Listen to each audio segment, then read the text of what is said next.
welcome to Only 3.0, the channel that discusses everything crypto, giving you an edge in the market. So today we're going to discuss Ethereum. Very interesting project, Ethereum. The second biggest cryptocurrency just behind Bitcoin, and it's currently went through a monumental moment, the Ethereum Merge.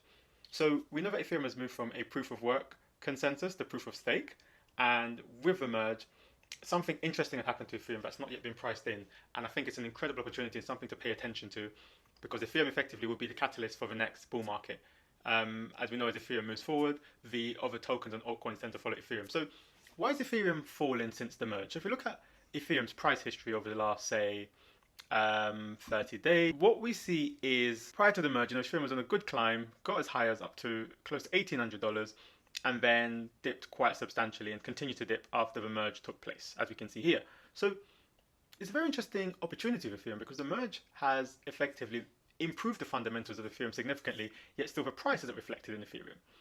So what if we look at this article here, it will give us some idea of why the merge has been so significant and why there's such an opportunity around the merge. See, the headline says, Ethereum token issuance plummets 95% following the merge. So what does this mean? This means since the merge has taken place and Ethereum has moved from proof of work to proof of stake consensus mechanism, less Ethereum is being entered into the space each day. So there's less supply of Ethereum coming in because what the miners were generated from Ethereum rewards each day is a lot less now than what the stakers are generating. So after the upgrade, if we see here, Ethereum's annual token supply change has dropped from 3.79% to 0.2% post-merge. That's a significant reduction in Ethereum supply. So why is the price not yet reflecting the supply?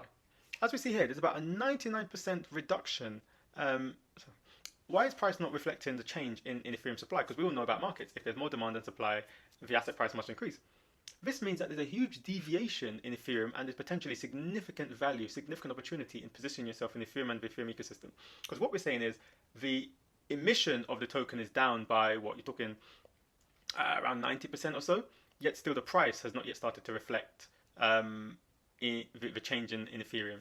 And I think this is where there's going to be a huge opportunity. Think about when the bull market, the bullish sentiment comes back to the space. Where would Ethereum be then, given that the price has given that the supply has reduced so significantly? What about when the crazy demand that we saw in 2021 comes back? I think this could push Ethereum up to $10,000, $20,000. It's absolutely monumental, this change in the consensus mechanism and the implications it's had for supply of Ethereum. So as you read here, you see there's been a massive 95% issuance reduction in Ethereum compared to when it was on proof of work. If we just look at this chart says it all. So prior to the merge, Ethereum would have been emitting 3.79% supply each year. That's now down to just 0.2%. That's lower than what Bitcoin is emitting. At these significant reduction in supply, the price can only go in one direction in time. When the demand comes back for NFTs and altcoins, Ethereum's price is going to absolutely explode. I just want to illustrate this to you. So this website here, ultrasound.money, is very important and something you should visit and get acquainted with and find your way around it.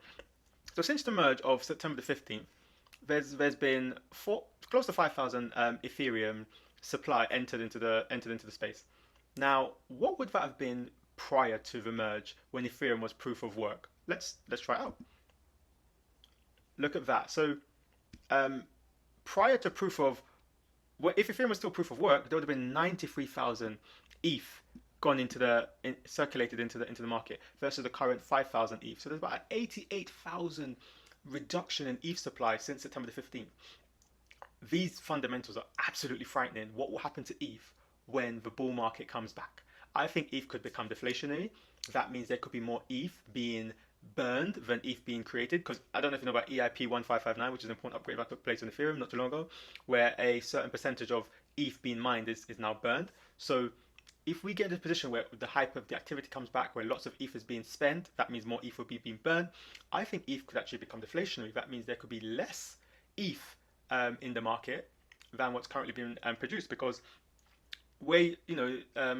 there could be a couple thousand ETH being produced. There could be tens of thousands of ETH being burnt within that same time period, meaning that the ETH supply would be net reduced.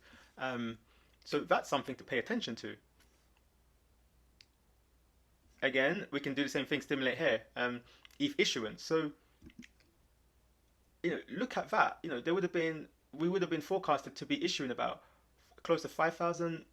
Sorry, that's 5 million ETH a year if it was proof of work. And now proof of stake, we're only on target to emit about 600,000 ETH per year. That's a huge 90+% reduction in the ETH supply.